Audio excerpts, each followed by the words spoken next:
राधा वल्लभ श्री हरिवंश।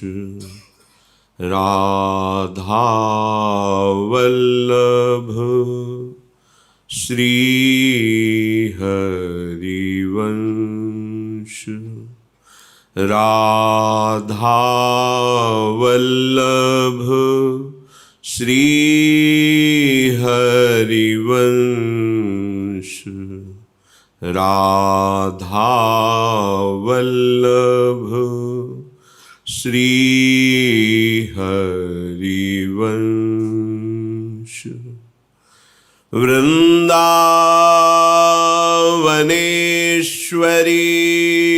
तवैव पदारविन्दं प्रेमामृतैकमकरन्द रसौघपूर्णम्।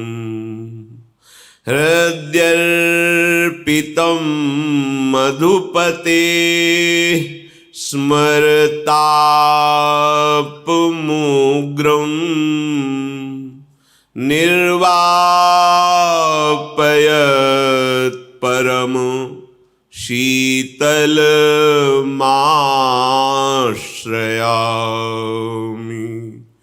निर्वापयत् परम शीतलमाश्रयामि। राधा राधा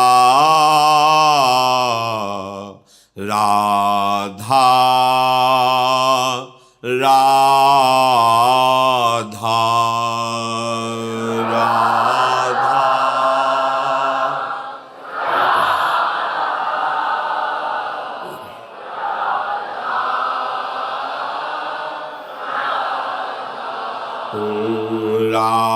राधा राधा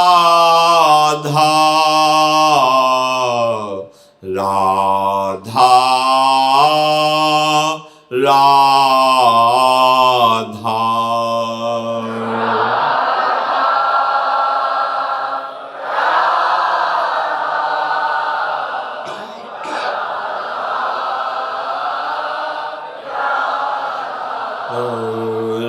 राधा राधा राधा राधा राधा राधा राधा।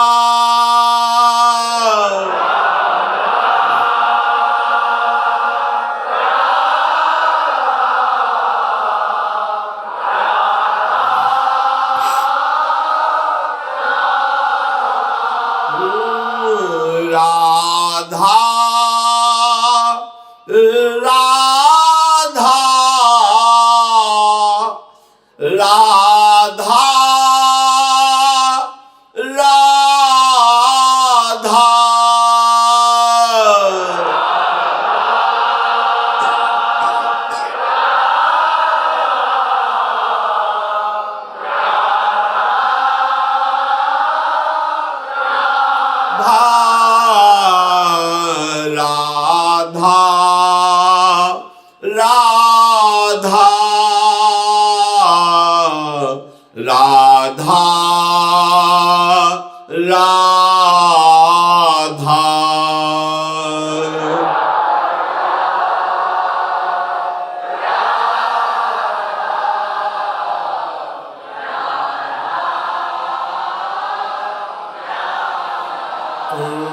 राधा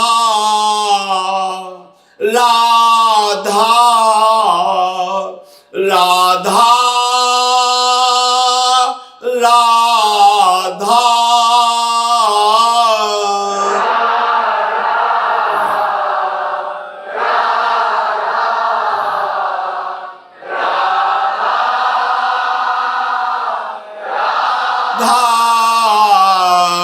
राधा राधा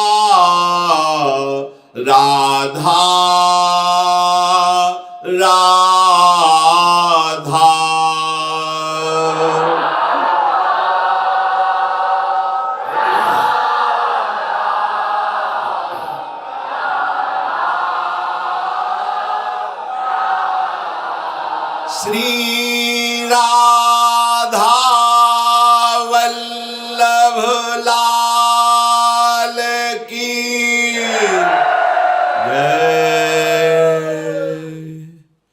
परम सच्चिदानंद घन स्वरूप नवनिभृत निकुंज प्यारी जू का निज महल परम पावन श्री वृंदावन धाम, श्री वृंदावन धाम के लाडिले प्राणाराध्य श्री श्यामा श्याम और समस्त हित परिकर खग मृग पशु पंछी यमुना रसरानी रजरानी लता पता रसिक महापुरुष जन, ये सब हमें समर्थ हैं भगवत प्रेम प्रदान करने में। और ऐसा संयोग बन गया, अब हमको सुधार करना है अपनी वृत्तियों में। जैसे जैसे हम स्वच्छंद चारणी वृत्तियों को शास्त्र सद्गुरुदेव की आज्ञा में तत्पर रखेंगे, वैसे वैसे शांति प्राप्त होती जाएगी, हृदय शीतल होता जाएगा, चित्त संशय रहित होकर समाधान को प्राप्त हो जाएगा। ये मन, ये इंद्रियां निगम अनुशासन और गुरु अनुशासन में रहना पसंद नहीं करती, इसीलिए दुर्गति, बंधन, अपयश, नाना प्रकार की हृदय जलाने वाली चेष्टाएं ये चलती रहती है। यदि हम शास्त्र का दासत्व स्वीकार करें, अर्थात शास्त्र आज्ञा के अनुसार चलें, गुरुजनों की वाणी के अनुसार चलें, तो हमें जो संयोग प्राप्त हुआ है इसमें प्रेम प्राप्त होना दुर्लभ नहीं है। यद्यपि सबसे दुर्लभ बात है ये प्रेम प्राप्त होना। मोक्ष से भी अनंत गुना सुख श्री प्रिया प्रीतम की रूप माधुरी, लीला माधुरी, गुण माधुरी जहां बरस रही है, ऐसे चिदानंदमय धाम में चिदानंद बपू धारण करके उनकी सेवा में संलग्न रहना, इससे बड़ा कोई सुख नहीं है। वो हमें सौभाग्य मिल गया है, बस हमें सावधान रहना है कि हमसे कोई ऐसा आचरण न बन जाए, कोई ऐसी चेष्टा न बन जाए कि जो हम इस महासुख से इस जन्म में वंचित रह जाएं। अगर वंचित रह गए तो फिर बार बार तो बनत नहीं यह संजोग अनूप, मानुस्तन वृंदा विपिन रसिकन संग विविरूप। ये युगल चंद्र का चरण आश्रय जो प्राप्त हुआ है ये बहुत ही दुर्लभ है। अब हमारे लिए और कुछ दुर्लभ नहीं रह गया, जो प्राप्त है उसमें अपनी चित्त वृत्ति को समाहित करना है। पूरा बल वृंदावन प्रदान करता है, आपको केवल सावधान रहना है। श्रीपाद कह रहे हैं, पापात्मा पुण्यवान वा प्रसरदपयशाः कीर्तिमान वा महादुष्प्राप ग्रासोथ सम्राट समजड़मति सर्वविद्या निधिर्वा यह कोपि स्याह सखे नो गणे कथमपीक्षस्व वृंदावनम तच्छिंधि छिंदी स्वपाशान गुरु निगम गिरा स्वीय मोहैक सिद्धान। हे सखे, तुम भारी पापात्मा रहे हो या पुण्यात्मा, तुम्हारा बहुत अपयश हुआ है या कीर्तिमान वा बहुत कीर्ति है, इससे वृंदावन को कोई फर्क नहीं पड़ता। तुम एक एक टुकड़े के लिए भटकते रहे हो या महासम्राट रहे हो, वृंदावन इन सब बातों को नहीं देखता। वृंदावन देखता है कि इसने मेरा आश्रय लिया है। बहुत ध्यान से सुनिए, पूर्व में तुम क्या रहे हो इससे वृंदावन का कोई मतलब नहीं। तुम पापी रहे हो, पुण्यात्मा रहे हो, दरिद्र रहे हो या सम्राट रहे हो, मूर्ख रहे हो या विद्वान रहे हो, इनसे कोई फर्क नहीं पड़ता वृंदावन को। अब आपने आश्रय ले लिया है, अब फर्क पड़ेगा। ध्यान देने का विषय है। अब तक जो हुआ वृंदावन सब एक दृष्टि में क्षमा कर दिया। आप सम्राट हो तो वृंदावन को क्या लेना, आप दरिद्र हो तो वृंदावन को क्या लेना। वृंदावन महामहिमा स्वरूप है, वो तुम्हारी दरिद्रता या सम्राट के प्रभाव से न प्रभावित होगा न वो हे बुद्धि करेगा। तुम पुण्यात्मा हो तो प्रभावित नहीं होगा, पापात्मा हो तो हे भाव नहीं रहेगा। जड़ बुद्धि हो या बहुत विद्वान हो, कोई फर्क नहीं पड़ता। अब आपको श्रीधाम वृंदावन का आश्रय मिल गया है, श्रीधाम वृंदावन का दर्शन मिल गया है। कथमपि क्षस्व वृंदावनम, न गणे, गिनता नहीं वृंदावन इन सब बातों को। वृंदावन का दर्शन मिला तो छिंद छिंद स्वपाषाण, काट दे अपने बंधनों को काट दे। हे सखे छिंद छिंद स्वापाषाण, ये जो तुम्हें बांधने वाले कर्म हैं जन्म जन्मांतर के, इनके काटने का अवसर मिल गया है। तो कैसे काटे, तो कह रहे गुरु निगम गिरा स्वीय मोहिक सिद्धान। अब अज्ञान की बात मत मानो, गुरुदेव की बात मानो, निगम गिरा वेद की बात मानो, शास्त्र की बात मानो। श्रीधाम वृंदावन का आश्रय और सेवन करो तो तुम्हारे सारे बंधन कट जाएंगे। दुख, शोक, पाप, जन्म मरण, नाना प्रकार की कुवासनाएं, चिंता, ये सब भस्म हो जाएगी। पर स्वपाषाण, आपने ये बंधन स्वीकार किया है, अब छूटेगा। गुरु निगम गिरा, गुरुदेव की वाणी जो शास्त्र सम्मत है उसको स्वीकार करो। स्वीय मोहिक सिद्धान, तुम्हारा मोह ही तुम्हारी सिद्धि में बाधक है। भगवत प्राप्ति में ये देह का मोह, इंद्रियों का दुलार, मन के अनुसार चलना, शरीर संबंधियों का राग, यही मोह का विस्तार है। यही मोह तुम्हारी दिव्यता, दिव्य आनंद में बाधक है।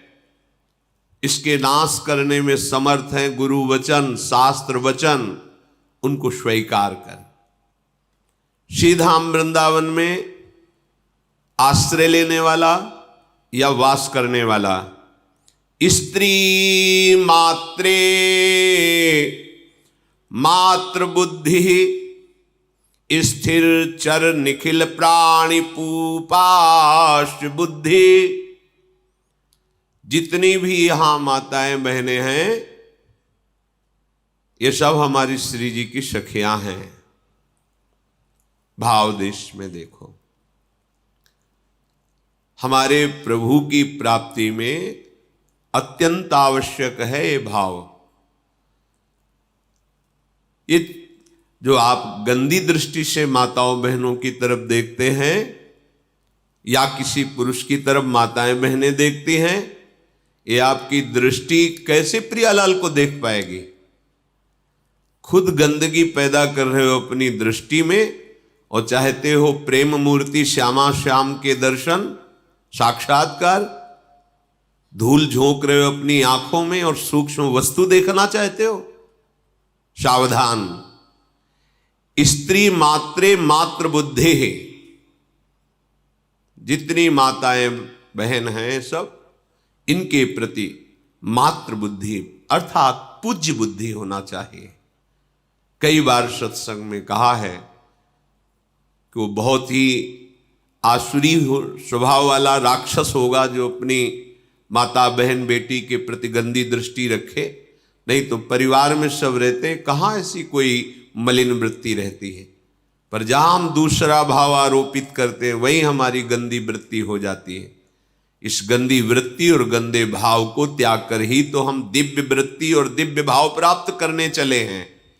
फिर हम सहयोग क्यों देते हैं इंद्रियों को गंदी दृष्टि देखने का? इनको शासन में क्यों नहीं लेते?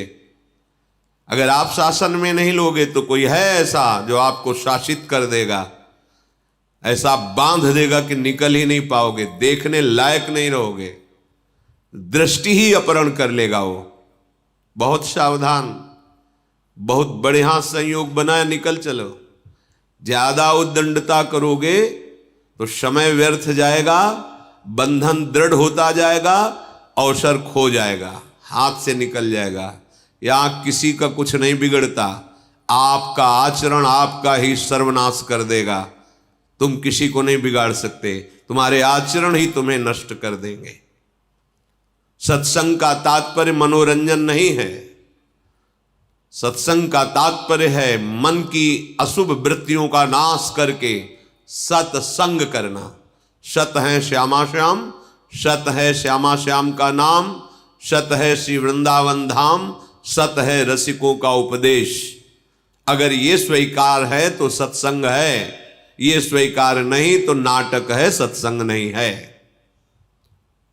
फिर जगत नाटक में फंस करके फिर रो। अगर जगत नाटक से मुक्त होना है तो ये सत्संग स्वीकार करो। हमारी वृत्तियां जब जैसा चाहती वैसा मनमानी किससे छुपा रहे हो? अंतर्यामी परमात्मा तुम्हारे हृदय में बैठा एक एक बात देख रहा है और उसी की प्राप्ति के लिए चले हो, और उसी से छल कपट करके उसी को तुम जान रहे हो कि वो तुम्हारी बातें नहीं जान रहा, तो ठीक है।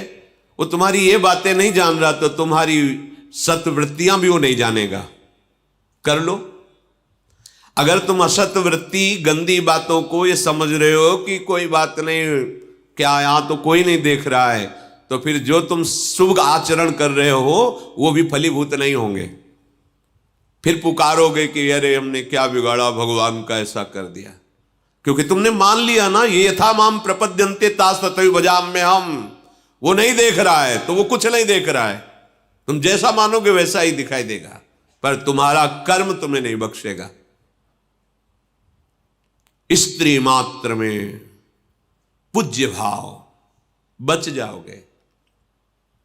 किसी का तुम कुछ नहीं बिगाड़ सकते, तुम अपना सर्वनाश करोगे। तुम्हारा हृदय गंदा हो जाएगा, तुम्हारा हृदय तुम्हें जलाएगा, हृदय तुम्हें ऐसी प्रेरणा करेगा कि फंस जाओगे, ऐसी जगह फंस जाओगे जहां कोई नहीं निकाल सकता, क्योंकि जो निकालने वाला था उसने अवसर दिया, निकालने की चेष्टा की, पर आप फिर फिसल कर वहीं खड़े हो गए। श्रीपाद कह रहे स्थिर चर निखिल प्राणी सुपाश्य बुद्धि। यहां वृंदावन में क्या संपूर्ण चराचर जगत ये उपास्य देव ही बने हुए हैं। ऐसी बुद्धि अपने हृदय में धारण करो। सर्वान वस्तुतया निरीक्ष्य परम स्वाराध्य बुद्धिर्मम। मेरी बुद्धि में ये दृढ़ निश्चय हो जाए कि मेरे आराध्य देव प्रभु ही सब रूपों में विराजमान है, चाहे वो जड़ हो चाहे चैतन्य हो, यही साधना का फल है। जड़ चेतन जग जीव जत सकल राम मैं जानी, बंदों सबके पद कमल सदा जोर जुग पानी। यह है वैष्णव का स्वरूप, यह है उपासक का स्वरूप। कहीं भी कोई रागात्मक या द्वेषात्मक वृत्ति नहीं, असंगोहम उदासीन स्थिति। समझ में नहीं आता। बनते हैं परमार्थ के सुभट और इंद्रियों की गुलामी बर्दाश्त करते हैं, मन की गुलामी बर्दाश्त करते हैं। जो इंद्रिय और मन का गुलाम है वो भगवदानंद क्या होता है केवल बातें बनाने से नहीं मिल जाता। अध्यात्म क्या होता है समझ नहीं पाओगे। बहुत सावधान। संपूर्ण चर अचर में भगवत बुद्धि। जब उपासक पर कृपा होती है, निरंतर नाम जप, मंत्र जप, वाणी गायन, एकांत सेवन, अपने आराध्य देव की सेवा में तन्मयता, तो झलकने लगते हैं कृपा करके युगल सरकार। फिर तो जैसे सावन में कोई अंधा हो जाए तो सावन का जो प्रकृति का स्वरूप हरा भरा, उसको 12 महीना हरा भरा नजर आता, क्योंकि नजर ही नहीं रह गई।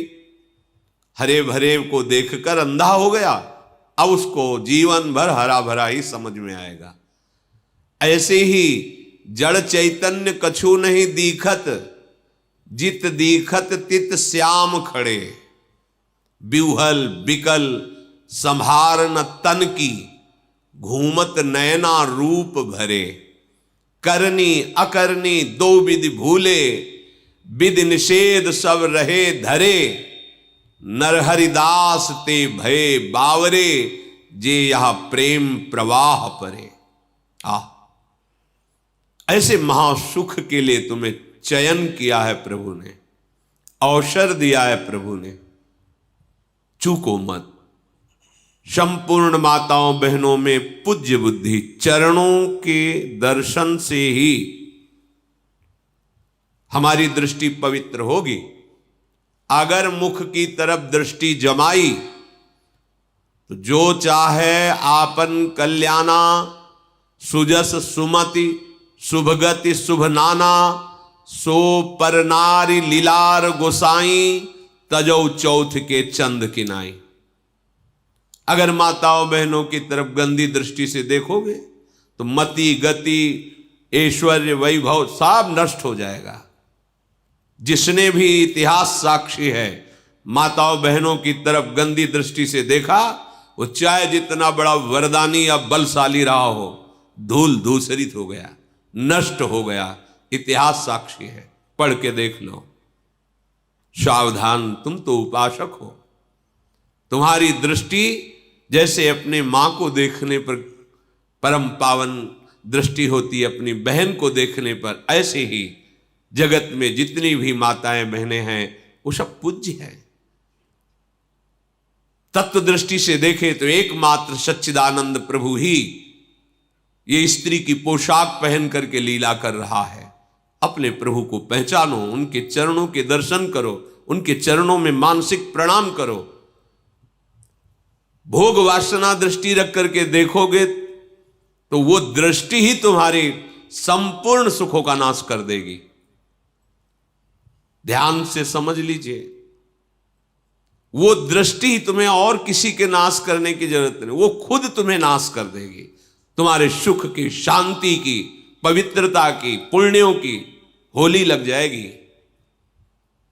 बहुत सावधान, ये जीवन एक एक कदम सावधानी से चलने के लिए मिला है।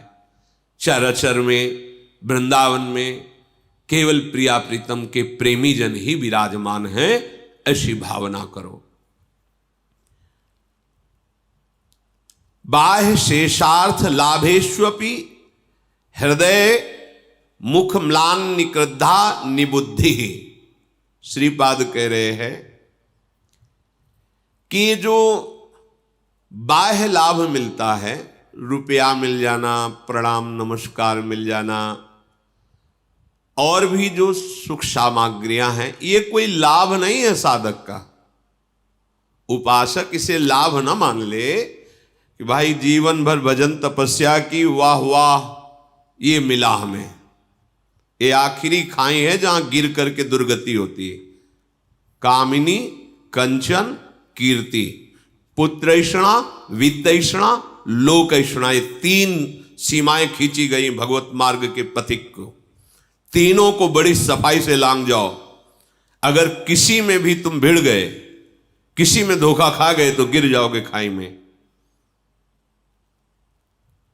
ये वाहवाही, ये प्रशंसा हरि की ठीक है, अगर अपनी मानी तो ये आखिरी खाई है, इसी में गिर जाओगे, आगे निकलना बड़ा कठिन हो जाएगा।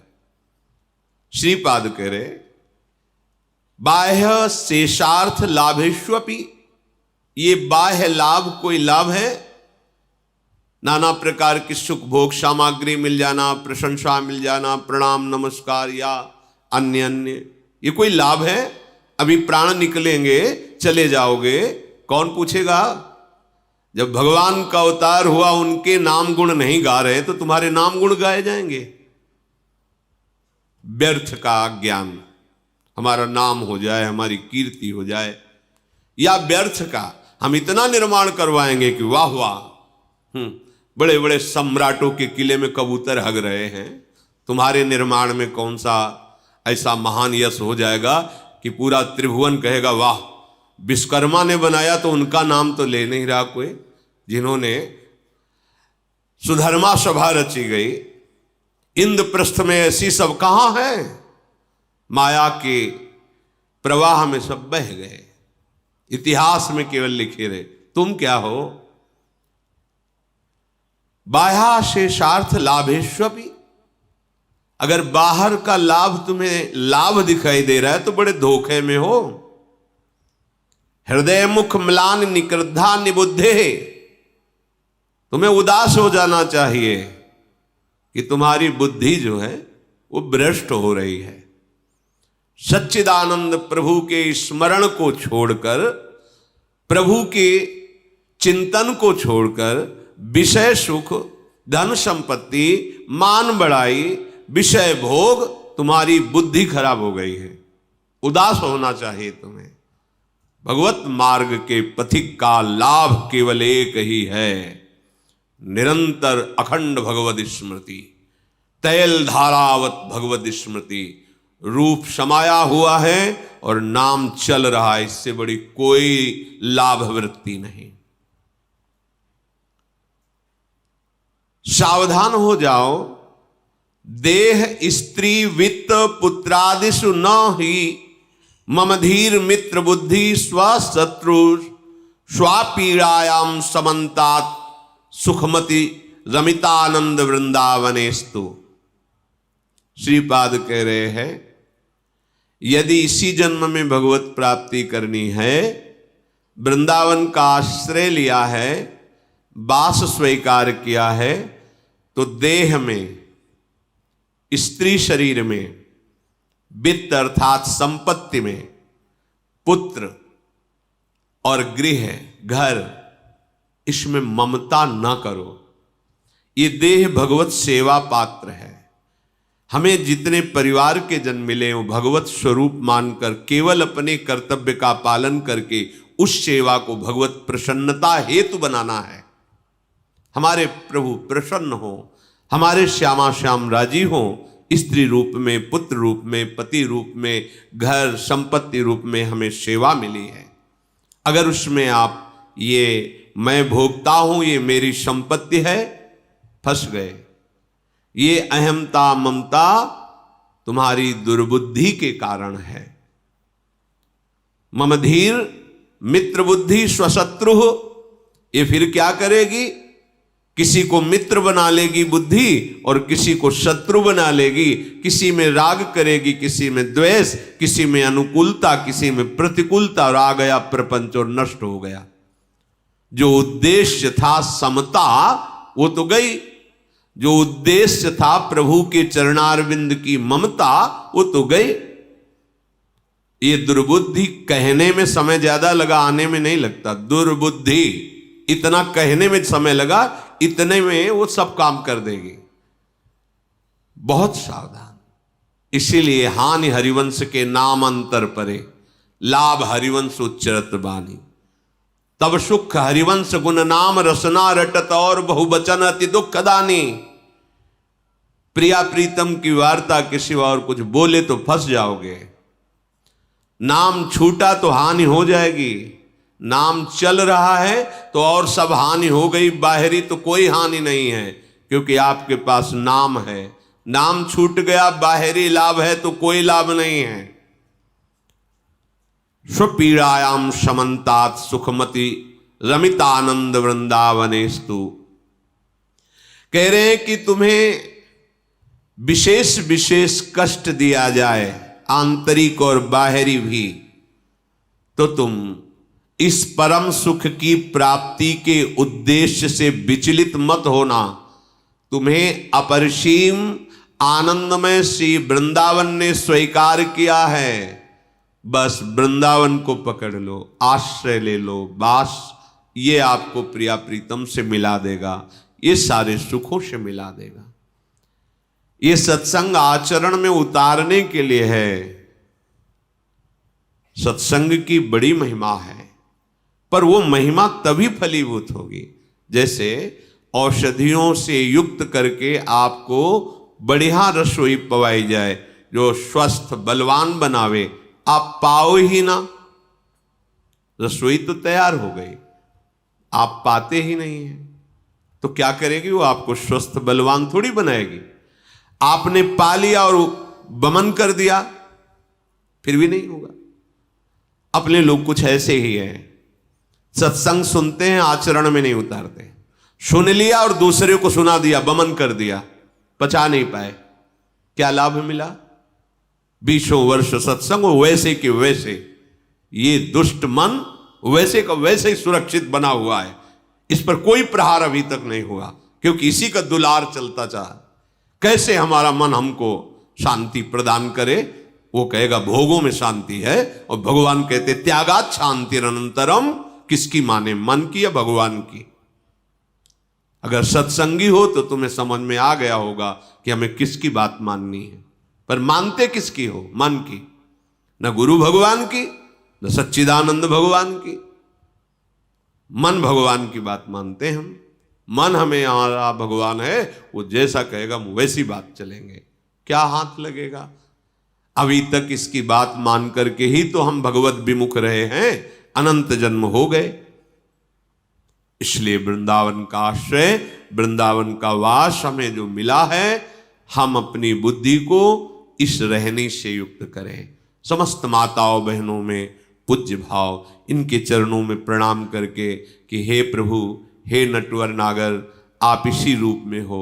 नाथ, मेरा मन कभी आपके इस रूप में दोष बुद्धि न करे, कभी भोग बुद्धि न करे।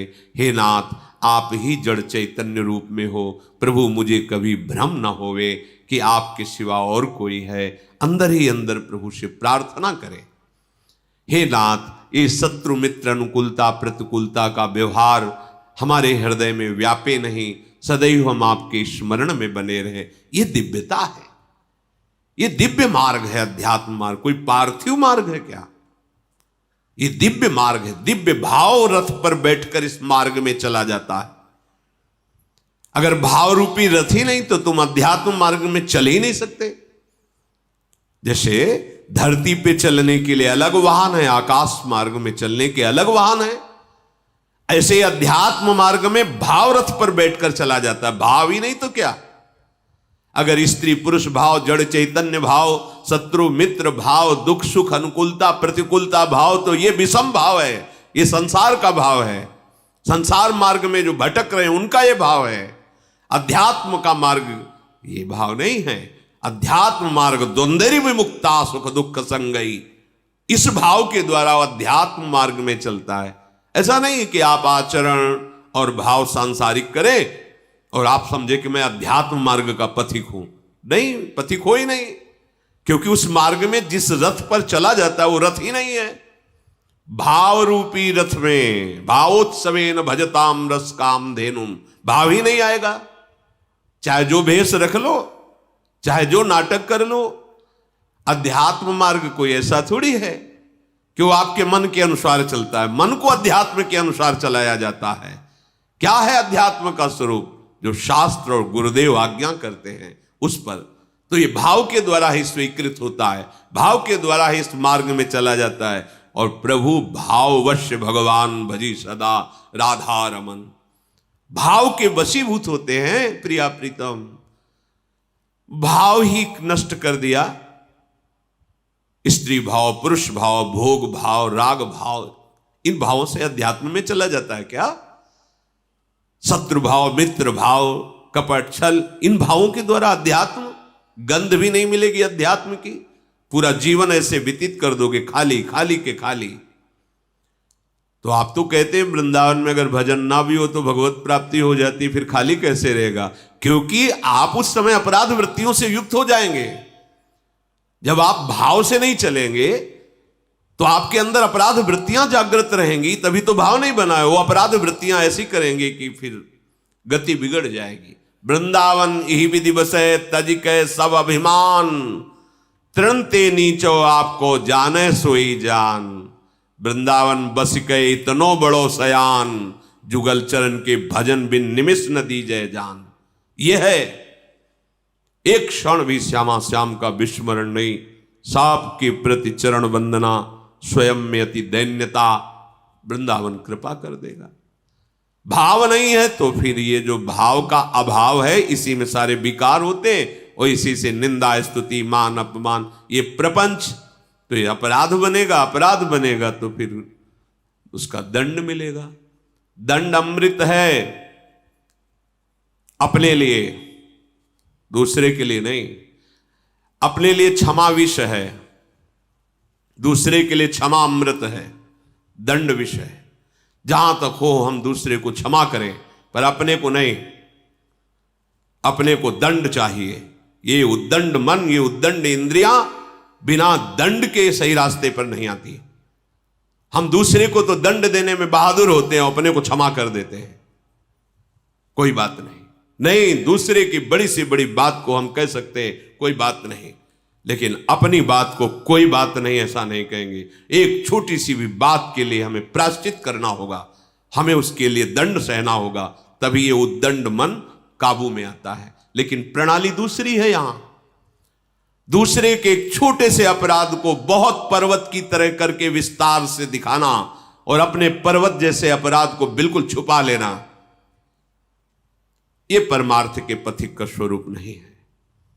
परमार्थ के पथिक का स्वरूप है एक राई जैसे अपराध को पहाड़ करके मानना। अपने अगर अपना छोटा सा भी अपराध है, गलती है, तो उसे पहाड़ की तरह मानना। हे नाथ, कब दूर होगा?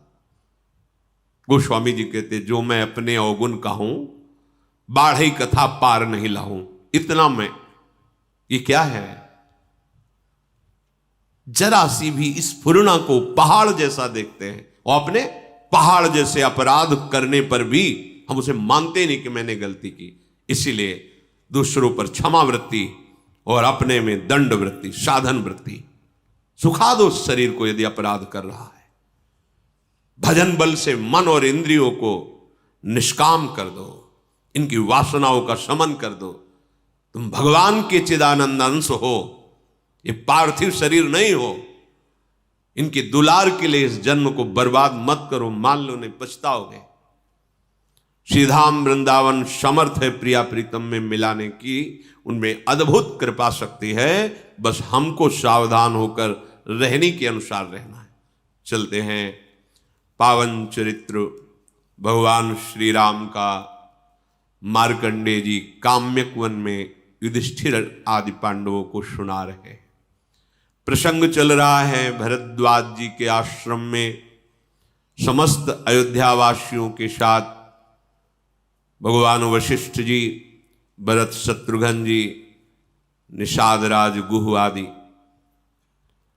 श्री भरद्वाज जी ने आतिथ्य सत्कार के लिए कंदमूल फल एकत्रित किए थे।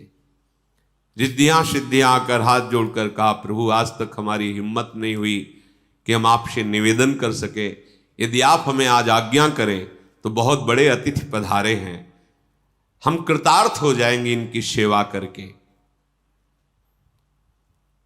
भरत जी के सुख की जहां वृत्ति टिकी है वहां रिद्धियों सिद्धियों का प्रभाव नहीं है। जो भगवत प्रेम रस है, भरद्वाज जी ने आज्ञा कर दी, ऐसे वास स्थान, ऐसी भोग सामग्रियां जो वरुण इंद्र ये बड़े बड़े लोकपाल ललचा जाएं, ऐसी व्यवस्था सिद्धियों ने की। सुंदर एक एक अयोध्यावासी के पास कई कई सेवक सेविकाएं, सिद्धियां अद्भुत, जिसके मन में जरा सा भी कुछ भी वो सब उपस्थित। तो अयोध्यावासियों की दो दशा थी। कभी वो सुख सामग्री मुनि की सब व्यवस्था देखकर थोड़ा सा शीतलता तो तत्काल राम विरह की आग उस शीतलता को भस्म कर देती। लेकिन भरत जी के हृदय में कोई भी प्रभाव नहीं पड़ा। संपत्ति चकई भरत चक मुनियायस खिलवार, तेहि निसि आश्रम पिंजरा राखे भाभिनुसार। जैसे कोई खिलवाड़ में रात्रि में एक पिंजड़े में चकवा चकवी को बंद कर दे, तो इनका ऐसा विधान है कि रात्रि में इनका मिलन नहीं होता। पूरी रात्रि उसी पिंजड़े पे रहेंगे, लेकिन अलग अलग मुख रहेंगे। ऐसे ही मानो भरद्वाज जी ने खिलवाड़ किया आश्रम रूपी पिंजड़ा में श्री भरत जी रूपी चकोर को, संपूर्ण सिद्धियां रिद्धियां ये सब, लेकिन पूरी रात बीत गई, स्फुरण भी नहीं हुआ भरत जी के हृदय में कि कुछ है भी। वही राम विरह के आंसू चलते रहे। कैसे प्रातः काल हो, कब जाऊं, कब प्रभु को देख पाऊं, वही ये है भगवत प्रेम। कोई भी सिद्धि, कोई भी रिद्धि, कोई भी सुख संपत्ति भक्त के हृदय को सुख नहीं प्रदान कर सकती। भक्त का हृदय तो सुखी होता है प्रभु के नाम में, प्रभु के रूप में, प्रभु की लीला में, प्रभु के धाम वैभव को देख करके। प्रातः काल हुआ, भरत जी तीर्थराज प्रयाग में पुनः स्नान किए, फिर समस्त मुनियों की चरण वंदना की, आज्ञा लेकर आशीर्वाद पाकर जो रास्ता पहचानने वाले कुशल पथ प्रदर्शक थे वो आगे आगे चले। भरत जी, भगवान वशिष्ठ जी, संपूर्ण अयोध्यावासी भगवत दर्शन के लिए जा रहे हैं। भरत जी की ऐसी शिथिलता, प्रेम विवस्था देखकर निषाद राज गुह भरत जी का हाथ पकड़कर संभाल के चल रहे हैं। भरत जी मानो साक्षात प्रेम मूर्तिमान होकर चल रहा है। बस शरीर चल रहा है, आंखों से आंसू, रोमांच, बड़ी शिथिलता है। निषाद राज गुह संभालते हुए भरत जी को चल रहे हैं। नंगे पैर हैं भरत जी, ना सिर पर छत्र है, ना चरणों में पादुका है। नहीं पद त्राण शीश नहीं छाया, प्रेमु नेमु व्रत धर्मु अमाया। न पैरों में पादुका है, न सर पे छत्र है। प्रेम, नियम, व्रत, निष्कपट सच्चा भाव डूबे हुए भरत जी चल रहे हैं। सखा निषाद राज से पूछते जाते हैं, इसी मार्ग से सियाराम लखन गए हैं? कहां कहां किस किस वृक्ष के नीचे बैठे आपको पता है? भरत जी वहां मस्तक पधराते हैं, यहां सियाराम जी बैठे थे, यहां है। प्रेम प्रफुल्लित हो रहे हैं। जहां भरत जी चरण रखते हैं तो पृथ्वी जी कंकड़, कुश, कांटे ये सब हटा लेते हैं। एकदम कोमल, मानो पृथ्वी अपना हृदय बिछा रही जहां जहां भरत जी चरण पधरा रहे हैं। ऊपर से जहां भरत जी के ऊपर धूप पड़ती तो मेघ छाया किए हुए हैं। किए जाहि छाया जलद सुखद बहई बरबात, तसमगु भयउ न राम कहाँ, जस भा भर तहीं जात। ऐसा तो जब प्रभु जा रहे थे तो नहीं हुआ था, जैसा भरत जी जा रहे तो हो रहा है। भूमि एकदम कोमल सुकोमल हो जा रही, ऊपर से मेघ छाया किए हुए जा रहे हैं। जितने भी खगमृग पशु पंछी जो श्री राम जी के दर्शन पाए थे वो सब भरत जी को देखकर प्रेम विकल हो रहे हैं। राम जी के दर्शन से परम पद के अधिकारी हो गए, पर भरत जी के दर्शन से परम पद प्राप्त कर लिए। प्रेम, प्रेम विवश हो गए, भरत जी को देखकर प्रेम विवश हो रहे हैं।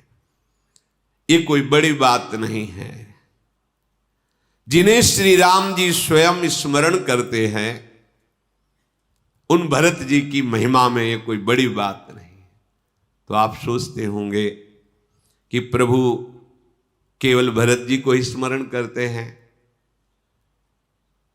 तो आप ये समझ लो, जो भरत जैसा प्रेम प्रभु से करता है, प्रभु उसका स्मरण करते हैं। एक बार महाभारत युद्ध में किसी विशेष बात की परामर्श वृत्ति से युधिष्ठिर जी महाराज प्रवेश किए भगवान श्री कृष्ण के शिविर में। तो देखा भगवान पद्मासन लगाए हुए ध्यानस्थ है। काफी देर प्रभु बाह्य दशा में आए, इसका इंतजार करते रहे। जब बाह्य दशा में आए तो कहा, कैसे महाराज युधिष्ठिर? तो उनका, प्रभु हम तो प्रश्न बाद में करेंगे, पहले हमारे अंदर एक नवीन प्रश्न जागृत हुआ। मुनियों की कृपा से, महर्षियों की कृपा से मुझे पता है कि आप कौन हैं। बड़े बड़े ऋषि मुनि आपका ध्यान धरते हैं, फिर हे नाथ आप किसका ध्यान धर रहे थे? तो उनका सरशैया पर पड़े हुए भीष्म जी हमारे अखंड ध्यान में स्थित हैं, तो हम उनका ध्यान कर रहे थे। ये यथा माम प्रपद्यन्ते तास्तथैव भजाम्यहम्। गोपीजन वृंदावन में हा कृष्ण, तो मथुरा में उद्धव के समीप प्रभु हा गोपी अश्रु प्रवाह। ये यथा माम प्रपद्य, मुझे जैसे भजता है मैं वैसे भजता। भरत जी के हृदय की जो प्रेम स्थिति है, भगवान उसी प्रेम स्थिति में स्थित होकर भरत जी के लिए व्याकुल है, भरत जी का स्मरण कर रहे हैं। अगर कोई एक बार उच्चारण कर ले भगवान का नाम, तो वो तरने और तारने वाला बन जाता है। विश्वास करो इस बात पर। अगर आप राम कृष्ण हरि कोई भी नाम उच्चारण करते हैं, राधा राधा राधा, आप बड़े भाग्यशाली हैं। सबकी जिह्वा में सौभाग्य नहीं है। भरत जी तो रामचंद्र जी के प्रेम की मूर्ति ही हैं। वैसे भी भगवान ही चार रूपों से प्रकट हैं, राम लक्ष्मण भरत शत्रुघ्न। उनके लिए भूमि सुखदायक हो जाए, कौन से आश्चर्य की बात है। जहां मेरा भक्त चरण रखे वहां वहां रखूं हाथ, प्रभु कह रहे। पीछे पीछे मैं फिरूं कभी न छाड़ूं साथ। ऐसे चलाते हैं, ऐसे भक्त को दिखाई नहीं देता। भक्ति आप करते तो आपको लगता है कि हम भगवान की आप तो निमित्त मात्र हैं, वास्तविक तो प्रभु करते हैं। हम लोग तो कहने मात्र को राधा वल्लभ लाल के सेवक हैं कि हम उनके सेवक हैं, वस्तुतः सारी सेवा संभाल तो वही कर रहे हैं। कैसे? केवल हम तो कहने मात्र के हैं। उनका दुलार देखकर लगता है हम क्या उनकी सेवा, क्या उनका विविध रूपों में उनका प्यार, उनका दुलार, उनका अपनापन। हमारा कितना अपनापन, इतने रूपों में उनका अपनापन।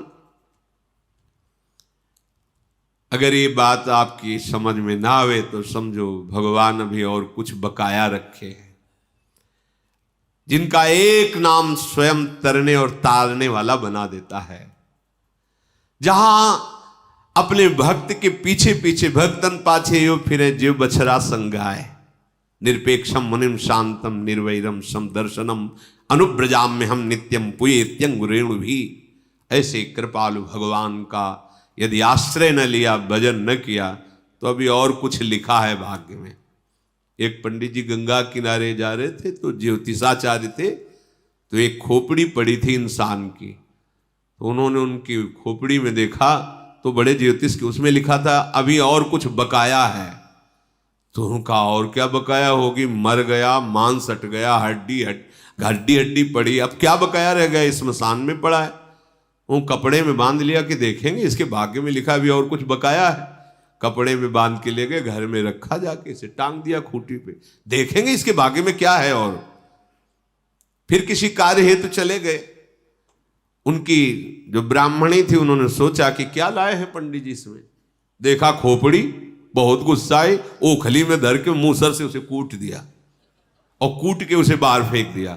और पंडित जी जब आए तब कहा तुम्हारा दिमाग खराब है, हम सोचा था जजमान के यहां से कुछ सीधा लाओगे, कुछ फल लाओगे, तो झोली खोली तो उसमें मुर्दा की खोपड़ी थी। तो बोले किया क्या? बोले मूसरों से कूट के बाहर फेंक दिया। बोले यही लिखा था। अभी और कुछ लिखा था तो अब सोच रहे थे क्या लिखा था, तो यही लिखा था कि अभी खोपड़ी पे मूसल चलेंगे, अभी ये चूर चूर होगी।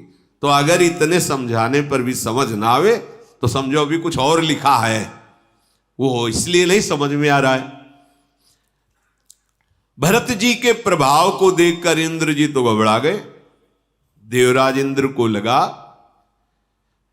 कि अगर भरत जी ऐसे प्रेम विवश होकर गए तो हमारे प्रभु का स्वभाव है प्रेमाधीन, फिर जो भरत कहेंगे वही प्रभु करेंगे। और भरत जी कहेंगे कि राज तिलक अयोध्या वापस, तो हमारा सब बना बनाया काम बिगड़ जाएगा। बृहस्पति जी से कहा प्रभु आप वही उपाय कीजिए जिससे भरत और राम का मिलन न हो, क्योंकि प्रभु के स्वभाव को हम जानते हैं, बहुत प्रेमी हैं। और भरत जी तो प्रेम के समुद्र हैं, ये जहां गए तो निश्चित सब बात बिगड़ जाएगी। ये राम का राज्याभिषेक कर देंगे, राम जी अयोध्या वापस आ जाएंगे, ये मुनियों को खाने वाले निशाचरों का वध और रावण जैसे महापराक्रमी का नाश कोई दूसरा नहीं कर सकता। इंद्र के वचन सुनकर बृहस्पति जी हंस दिए और कहा तुम्हारे हजारों नेत्र हैं पर तुम्हें दिखाई नहीं दे रहा, तुम्हें अभी अज्ञान समझ में आ रहा है कि घेर लिया है। अरे तुम प्रभु के प्रेम में मत वाले भरत जी के ऊपर माया प्रयोग की बात सोच रहे हो। मायापति सेवक सन माया करई तो उलटी परई सुर राया। अगर भगवान के दास के मार्ग में कोई विघ्न डाल दे तो वो विघ्न उलट कर कई गुना होकर उसी का नाश कर देता है। तुम भगवान के परम प्रेमी भरत जी पर माया का प्रकोप करना चाहते हो, प्रहार करना चाहते हो, तुम्हारा ही सर्वनाश हो जाएगा। पहले जो सरस्वती जी ने मंथरा की बुद्धि पलटी उसमें भगवान का आंतरिक रुख था। अगर भरत जी के लिए कुछ भी सोचा तो आप समझ लीजिए कि कोई भी तुम्हें त्रिभुवन में बचा नहीं सकता। देवगुरु बृहस्पति जी कह रहे सुनु सुरेश रघुनाथ सुभाऊ निज अपराध रिसाही न काऊ। जो अपराध भगत कर करई राम रोस पावक सो जरई। देवराज इंद्र रघुनाथ जी का श्रीहरि का इतना गंभीर स्वभाव है, यदि कोई भगवत अपराध बन जाए तो रिश नहीं करते, लेकिन यदि भक्त अपराध बन जाए तो राम रोष पावक सो जाए, ये भगवान सह नहीं सकते। भगवान का अपराध बन गया तो निज अपराध रिसा ही न काओ। चलो, लेकिन यदि भक्त अपराध बन गया तो प्रभु की क्रोधाग्नि उसे भस्म कर देती है। दुखिया को न सताइए दुखिया देगा रोए, और जब दुखिया के मुखिया सुने तब तेरी गति का होए। अगर तुम्हें उदाहरण चाहिए तो लोकों वेद विदित इतिहासा ये महिमा जाने दुर्वासा। परम तपस्वी दुर्वासा ऋषि से बात करके देख लो कि भक्त का अपराध करने पर कैसा हृदय में होता है, कैसी भयंकर पीड़ा होती है और कैसा त्रास होता है। अरे भरत सरिस को राम सनेही जग जप राम राम जप जेहि। भरत जैसा कौन दूसरा प्रेमी हो सकता है। सारा संसार राम राम जपता है तो राम जी भरत भरत भरत श्री भरत ऐसा जपते हैं। देवराज, ये जो तुम्हारे मन में ये बात आई इसके लिए तत्काल क्षमा मांगो, मानसिक प्रणाम करो भरत जी को। अगर जरा भी तुम्हारे हृदय में इस अपराध की वृत्ति बनी रही तो भारी दुख ही दुख, शोक ही शोक बढ़ना शुरू हो जाएगा, क्योंकि भक्त अपराध लग जाएगा। तुरंत प्रणाम करो जो तुम्हारे मन में बात आई कि राम भरत का मिलन ना होने पर सावधान। श्री राम जी को सबसे ज्यादा प्रिय है अपना दास, अपना सेवक। सुनु सुरेश उपदेश हमारा,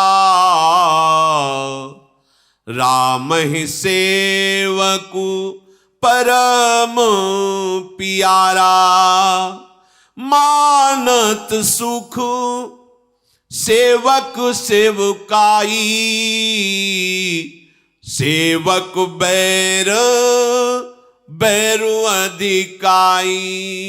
देवराज, ये हमारा उपदेश सुनो, तुम शिष्य हो इसलिए तुम्हें बता रहे। श्री राम जी को अपना सेवक प्राणों से भी अधिक प्यारा है। श्री राम जी सेवक के सेवक को बहुत प्यार करते हैं। जो भगवान के भक्त की सेवा करता है तो भगवान उसे बहुत प्यार करते हैं, सुख मानते हैं। और यदि कहीं भक्त का वैर कर दे, द्रोह कर दे, तो सीधे भगवान उससे निपटते हैं। सेवक बैर बैर अधिकारी। मेरे दास मेरे भक्त से दुश्मनी की मैं हूं, सामने खड़ा हूं, भला उनसे कौन निपट पाएगा। राम रोष पावक सोज रही, सेवक बैर बैर अधिकारी। यद्यपि प्रभु सम है, यद्यपि समो नहीं राग न रोसु, गहही न पाप पुण्य गुण दोषु। करम प्रधान विश्व करी राखा, जो जस करई सुता सुफल चाखा। यद्यपि भगवान सम है, न राग है किसी के प्रति, न रोष है। प्रभु न किसी के पाप स्वीकार करते हैं, न पुण्य, न गुण, न दोष। जो जैसे कर्म करता है उसको वैसा फल भोगना पड़ता है। फिर भी तदपि करहि सम विषम विहारा,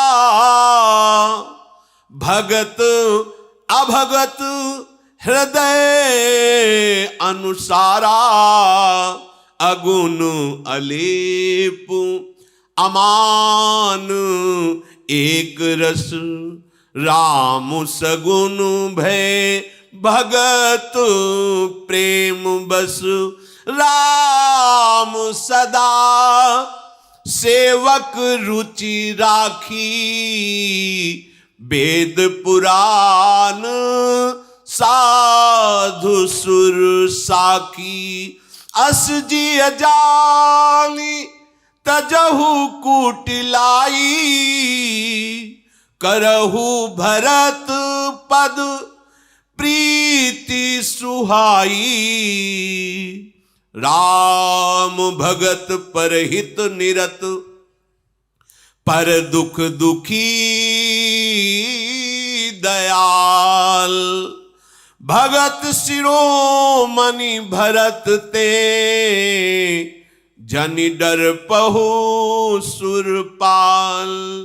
बृहस्पति जी कहते हैं यदि भगवान सम है, पर जब भक्त शब्द आता है तब पक्षपात प्रकट हो जाता है। फिर नहीं, ये ध्यान देने का विषय। भगवान सम है, वेद पुराण शास्त्र कहता है, पर भगवान पक्षपाती हो जाते किनके? भक्त के। अगर अभक्त कोई भगवान के भक्त के साथ व्यवहार कटु करे तो भगवान विषम उसके लिए हो जाएंगे। यद्यपि सम स्वरूप है, न किसी से राग है न किसी से द्रोह है, पर यदि भक्त का कोई द्रोह करे तो भगवान उसके लिए सम नहीं रहेंगे। यही भ्रम तो बाली को हो गया था। तारा ने पैर पकड़कर कहा, तुम जिससे लड़ने जा रहे हो पता है, अब वो सुग्रीव नहीं रहा। उसे सुना है भगवान राम ने स्वीकार कर लिया है। वो भगवान राम की शरण में चला गया है। तो कहा तू क्या जाने, भगवान राम समदर्शी हैं, उनके लिए कोई शत्रु पक्ष या मित्र पक्ष नहीं है, वो हमें क्यों मारेंगे? नहीं मारे। जब सीधे बाण छाती पे लगा, देखा भगवान ओट से सामने आ गए, तब पूछा कि मैंने तो सुना है आप समदर्शी हो, फिर मैं बैरी सुग्रीव प्यारा कारण कवन नाथ में हमारा? क्या कारण? मैंने कभी आपसे दुश्मनी नहीं की, और सुग्रीव मेरा भाई, मैं जानता हूं कितना बड़ा भगत है आपका, मुझे पता है जैसे मैं आचरण वाला हूं वैसे ही वो आचरण वाला है। फिर प्रभु आप ये विषमता कैसे? तो जो गूढ़ विषय है, भगवान ने कहा तुमने सुना नहीं, मेरा शरणागत हो गया है। शरणागत का बैरी मेरा बैरी, शरणागत का मित्र मेरा मित्र, इस विधान से मारा है। तदपि करहि सम विषम विहारा, भगत अभगत हृदय अनुसारा। यद्यपि हमारे प्रभु गुण रहित हैं, सतोगुण रजोगुण तमोगुण, इनका कोई प्रभाव प्रभु पर नहीं, ये तो माया जनित प्रभाव है। निर्लेप हैं, कोई भी विषय, कोई भी उनका स्पर्श नहीं कर सकता, कोई भी मान प्रभु को मान रहित हैं। एक रस भगवान अपने भक्त के लिए सब कुछ स्वीकार कर लेते हैं। भगवान को भूख लगाती है, भगवान को गुस्सा आ जाता है, एक रस भगवान है, पर भगवान का मन अमना है। भक्त का मन जाकर भगवान के मन में बैठ गया। अब जोई उसके हृदय में भाव, वही वही प्यारे, वैसे ही भक्त का हृदय जल रहा है तो भगवान का हृदय जल रहा है। मेरे भक्त को ऐसा, तो भगवान उसके साथ विषम व्यवहार करेंगे। फिर होगा कि ऐसा क्यों? भगवान के अगर इस स्वभाव को तुम जान गए कि ऐसे सम एक रस परब्रह्म निर्गुण निर्लेप परमात्मा हमारा पक्षपाती है, फिर इसके बाद आपको भजन करना पड़ेगा क्या? उमा राम स्वभाव जय जाना, ताई भजन तज भावनाना, और कोई भाव ही नहीं रह जाएगा। इतना महामहिम प्रभु अपने स्वभाव को छोड़ करके जो सम स्वभाव है वो हमारा पक्षपात ले लेते हैं। सब मम प्रिय सब मम उपजाए, इस सिद्धांत में प्रभु अपना पक्षपात स्थापित कर लेते हैं उसको जो प्रभु का भजन करते हैं। इसलिए देवराजेंद्र तुम कुटिलता छोड़ो और भरत जी के चरणों में प्रीति करो, प्रणाम करो। देवराज तुम समझते नहीं हो, भक्तों का तो जीवन ही होता है दूसरों का मंगल करना, दूसरों का हित करना, दूसरों के दुख का निवारण करना, दूसरों के दुख में दुखी होकर के उनके दुख को दूर करना। क्यों? क्योंकि वो दयालु स्वभाव के होते हैं। फिर भरत जी तो भक्त शिरोमणि है, तुमको बिल्कुल नहीं डरना चाहिए कि इनसे काम बिगड़ जाएगा। प्रभु प्रकट ही हुए हैं तुम सब देवताओं का कार्य बनाने के लिए। तुम स्वार्थ वशीभूत होकर के कहीं ऐसी कोई गलती मत कर देना। देवगुरु बृहस्पति जी की वाणी सुनकर देवराजेंद्र ने भरत जी को प्रणाम किया और उनका मन शीतल हुआ, चिंता मिट गई और दिव्य पुष्प बरसा करके भरत जी के चरणों में पुष्पों के पावड़े जो नंदन बना दी हैं उनके भरत जी प्रेम विकल होकर चले जा रहे हैं। बड़े बड़े सिद्ध लोग, मुनि लोग आकर के दर्शन करते हैं भरत जी की। भरत जी की ये स्थिति है कि हर कदम में एक लंबी सांस खींचते हैं, राम शिया ऐसे। जब ही राम कहीं ले ही उषासा, उमगत प्रेम मनहु चहु पासा। द्रवहि बचन सुनी कुलिस पशाना, पुरजन प्रेम न जाई बखाना। राम सिया राम। आंसू चल रहे हैं, एक एक कदम पर लंबी सांस खींचकर जब बोलते सिया राम, ऐसा लगता है संपूर्ण वन बोल रहा है सिया राम। ऐसा लगता है पाषाण द्रवित हो गए हैं, उनसे द्रव निकल रहा है, द्रवित पदार्थ निकल, मानो पाषाण भी रो रहे हैं। ऐसा प्रेम जैसे जैसे कदम बढ़ाते हैं, राम सिया राम, संपूर्ण वन प्रांत सिया राम में हो रहा है। जैसे महाप्रभु चैतन्य देव के लिए, हे कृष्ण, हा प्राणनाथ, हा कृष्ण, तो वन के पशु पक्षी भी मतवाले हो जा रहे और वो भी कृष्ण कृष्ण बोलते। ये प्रेम की महिमा। अयोध्यावासी प्रेम में विकल होकर भरत जी के साथ चल रहे हैं। यमुना जी के पावन तट पर आए। भरत जी ने जे ही यमुना जी को देखा और भाव बढ़ गया, क्योंकि परेश वर्ण रूपिणी श्री हरि के श्री अंग की कांति वाले श्याम, रघुबर बरन बिलो की बर, बारी समेत समाज, होत मगन बारिधि बिरह, चढ़े विवेक जहाज। यमुना जी को देखते ही तो भरत जी का और भाव बढ़ गया, प्रेम विकल हो गए श्याम रंग देखते ही। मानो श्री राम जी के विरह रूपी समुद्र में भरत जी डूबते जा रहे हैं।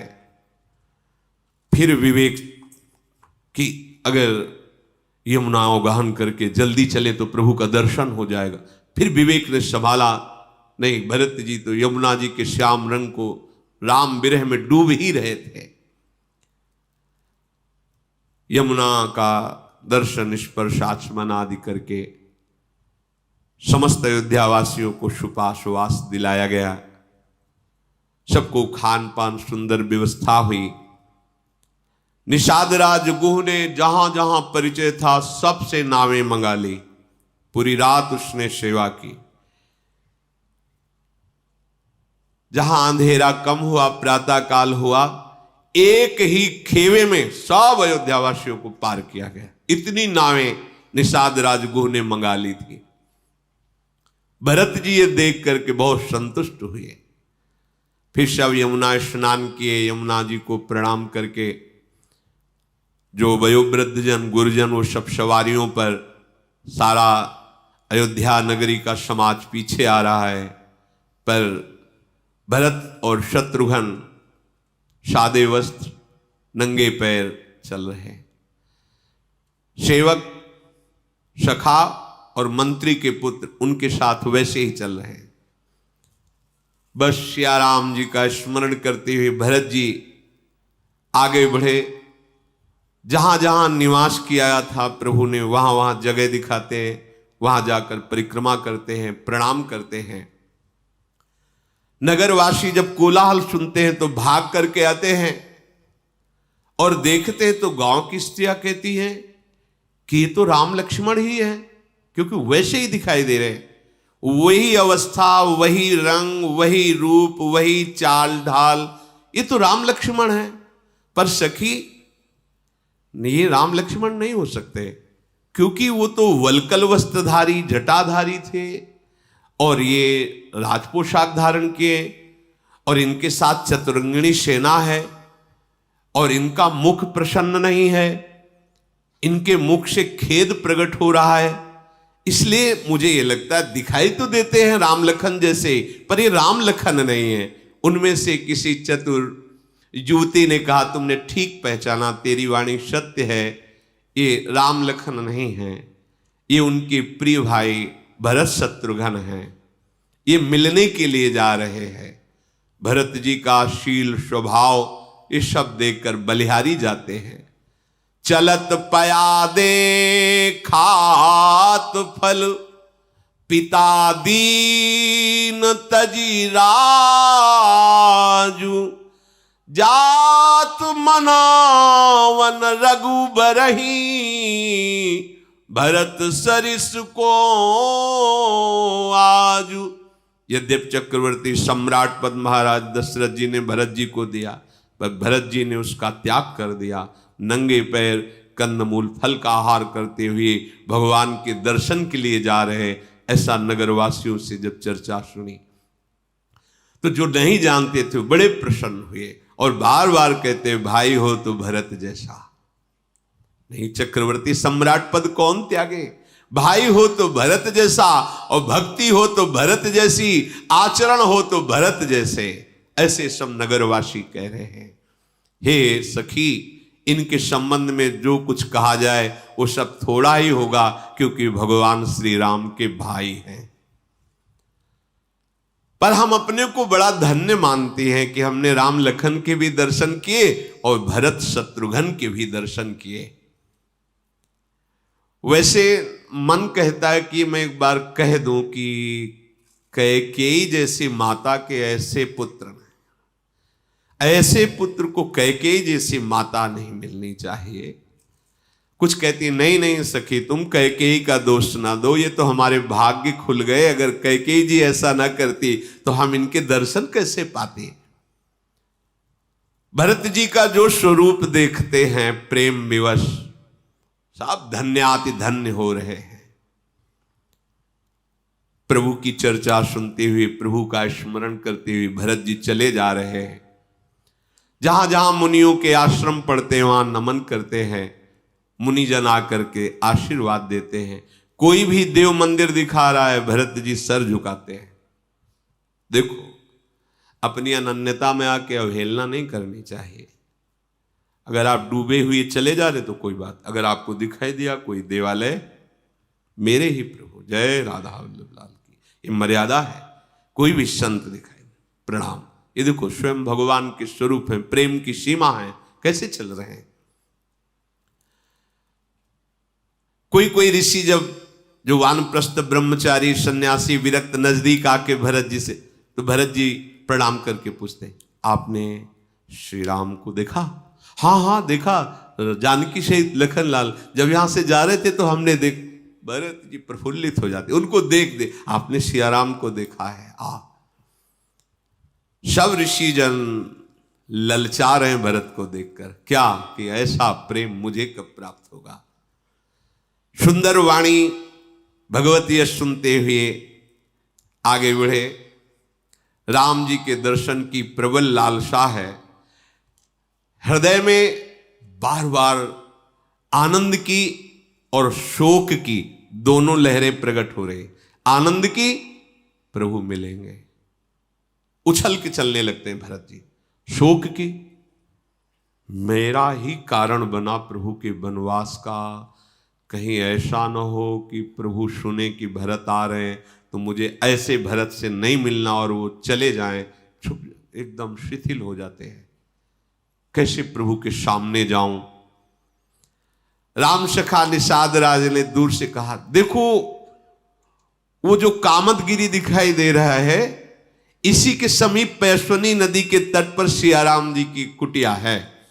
भरत जी ने साष्टांग प्रणाम किया और ऐसा हृदय में आनंद, सब अयोध्यावासी जयकार करते हैं, जानकी जीवन श्री रामचंद्र जी की जय हो, जानकी जीवन श्री रामचंद्र जी की जय हो।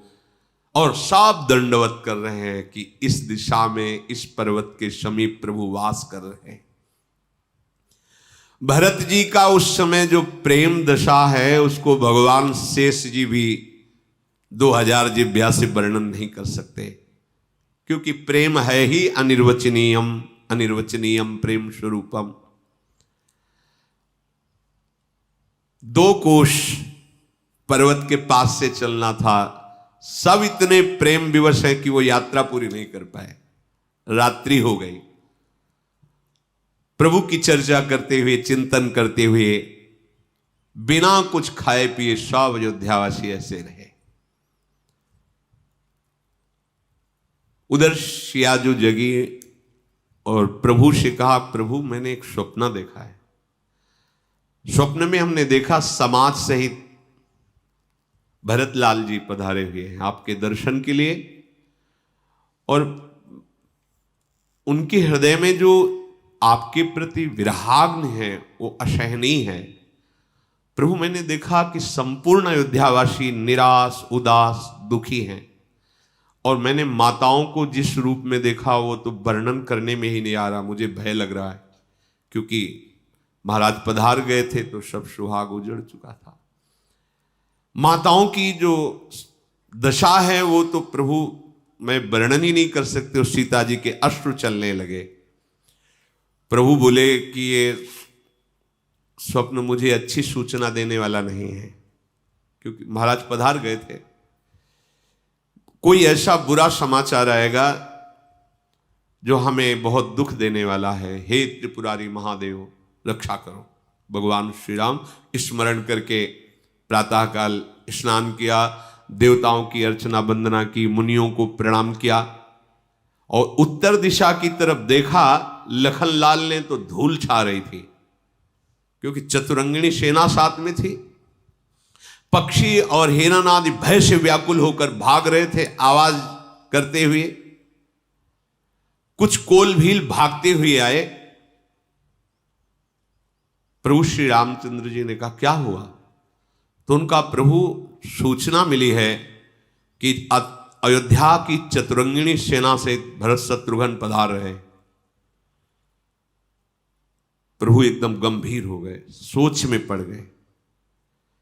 प्रभु का सोचना अलग है। यहां प्रभु सोच रहे भरत जैसा प्रेमी आएंगे और वो कहेंगे अयोध्या वापस चलो, क्या होगा, कैसे उनको जवाब। प्रभु इस सोच में हैं।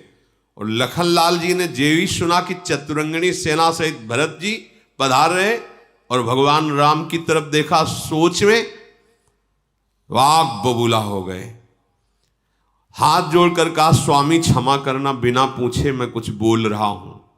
बिनु पूछे कछु कहूं गोसाई, सेवक समय न ढीठ ढिठाई। तुम सर्वज्ञ शिरोमणि स्वामी, आपन समुझी कहूं अनुगामी। नाथ मैं बिना पूछे बिना आज्ञा के बोल रहा हूं, ये ढिठाई क्षमा की जाए, अवसर नहीं आपसे आज्ञा लेने का। आप तो सीधे स्वभाव हैं, शीलवान हैं, सर्वज्ञ हैं, सब पर दया करते हैं, बिना कारण हित करते हैं। आपके हृदय में छल छू भी नहीं गया है। सभी पर प्रेम करना, विश्वास करना, ये आपका सहज स्वभाव है। परंतु प्रभु मुझे पता है ये विषयी जीव पाई प्रभुताई, मूढ़ मोह बस हो ही जनाई।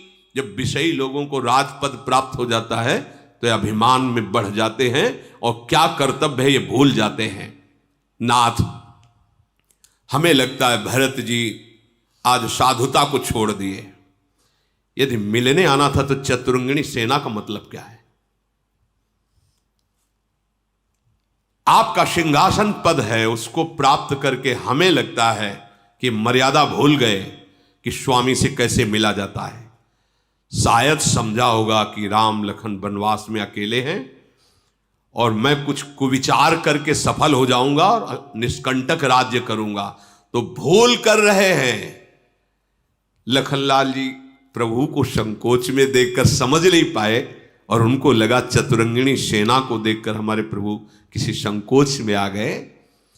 यदि इनके हृदय में कुचाल न होता तो दैन्यता पूर्वक रोते हुए आपके चरणों में आना चाहिए कि हाथी घोड़े रथ रब्बा ये इनको सुहाई देते। प्रभु ये राज अभिमान ही ऐसा होता है। पद मिला तो चंद्रमा ने गुरु पत्नी गमन कर लिया।